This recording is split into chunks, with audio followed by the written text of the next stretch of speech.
അപ്പൊ ദൈവവിശ്വാസത്തിൽ, ഏകദൈവ വിശ്വാസത്തിൽ അല്ലെങ്കിൽ അതിനെ മുറുകെ പിടിച്ചുകൊണ്ട് ലോകത്തിൽ ജീവിച്ച ആളുകൾ അവരവരുടെ സംസ്കാരം വളർത്തുവാൻ ശ്രമിച്ചു.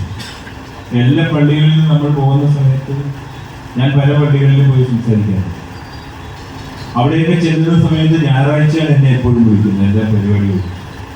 കാരണം പള്ളിയിലെ കുർബാന കഴിഞ്ഞതിന് ശേഷം അവിടെ പള്ളിയുടെ ആൾക്കാരേക്ക് മുന്നിലാണ് അവിടെ അച്ഛന്മാരും നമ്മളും ഒക്കെ സംസാരിക്കുന്നത്.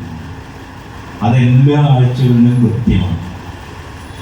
അതുപോലെ തന്നെ വെള്ളിയാഴ്ച നിസ്കാരം എന്ന് പറയുന്നത് അവരെ സംബന്ധിച്ചിടത്തോളം വളരെ കൃത്യമാണ്. അതിനകത്ത് വ്യത്യാസങ്ങളില്ല. അവിടെ നിസ്കാരം നടത്തിയതിനു ശേഷം അവിടുത്തെ ഇമാം സംസാരിക്കും. ആ ഇമാം സംസാരിക്കുന്നത് വിശ്വാസത്തെ കുറിച്ചാണ്, അല്ലാതെ വർഗീയമായോ തീവ്രമായ കാര്യങ്ങളൊന്നും അല്ല പള്ളികളിൽ സംസാരിക്കുക. അങ്ങനെ ആരും തെറ്റിദ്ധരിക്കേണ്ട ആവശ്യമില്ല. അവർ ദൈവവിശ്വാസത്തെ കുറിച്ചാണ്. അവർ വിശ്വാസികളായ ആളുകൾ വഴി നടക്കേണ്ടുന്ന കാര്യങ്ങളെ കുറിച്ചാണ് അവർ പ്രധാനമായും സംസാരിക്കുന്നത്. അപ്പം മതങ്ങളിലുള്ള ആളുകൾ, മറ്റു മതങ്ങളിലുള്ള ആളുകൾ അങ്ങനെയുള്ള കാര്യങ്ങൾക്ക് പ്രാധാന്യം കൊടുക്കുന്ന സമയത്ത് നമ്മുടെ മതത്തിലുള്ള ആളുകൾ അമ്പലത്തിൽ വരുന്നത് ഉത്സവങ്ങൾക്കുമാണ്. ആരാണ്? ഇവിടുത്തെ വ്യാഴാഴ്ച, ഇവിടുത്തെ ഏതാണ് പ്രത്യേകമായ ദിവസം എനിക്കറിയില്ല. ഇവിടെ വ്യാഴാഴ്ചയോ അല്ലെങ്കിൽ ഇവിടുത്തെ ബുധനാഴ്ചയോ ഇവിടുത്തെ തിങ്കളാഴ്ചയോ ഇവിടുത്തെ അവധി ദിവസമോ ഇവിടുത്തെ പ്രാർത്ഥന ദിവസമോ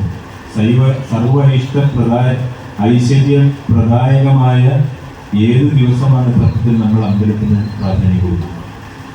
ഞാൻ പറഞ്ഞു വരാൻ ശ്രമിച്ചതെന്ന് പറയുന്നത്, മറ്റു മതങ്ങൾ നമ്മുടെ രാജ്യത്ത് വന്ന് ആധിപത്യവും അധീശത്വവും സ്ഥാപിച്ച് ക്രിസ്ത്യാനികൾ നമ്മുടെ, അല്ലെങ്കിൽ ക്രിസ്തുമത വിശ്വാസികളായിട്ടുള്ള ആളുകൾ 380 വർഷമാണ് നമ്മുടെ അടുത്ത്. അപ്പം നമ്മൾ മനസ്സിലാക്കേണ്ടതെന്ന് പറയുന്നത്, വിശ്വാസികളായ ഹിന്ദുക്കളായിട്ടുള്ള ആളുകളുടെ ഐക്യമില്ലായ്മ, അല്ലെങ്കിൽ ഏതെങ്കിലും ഒരു കാര്യത്തോടുള്ള പാഷനില്ലായ്മയാണ് നമ്മുടെ വിശ്വാസത്തിനും നമ്മുടെ ആചാരങ്ങൾക്കും നമ്മുടെ അനുഷ്ഠാനങ്ങൾക്കും എല്ലാം അപജയം ഉണ്ടായിരിക്കുന്നതിൻ്റെ പ്രധാനപ്പെട്ട കാരണം.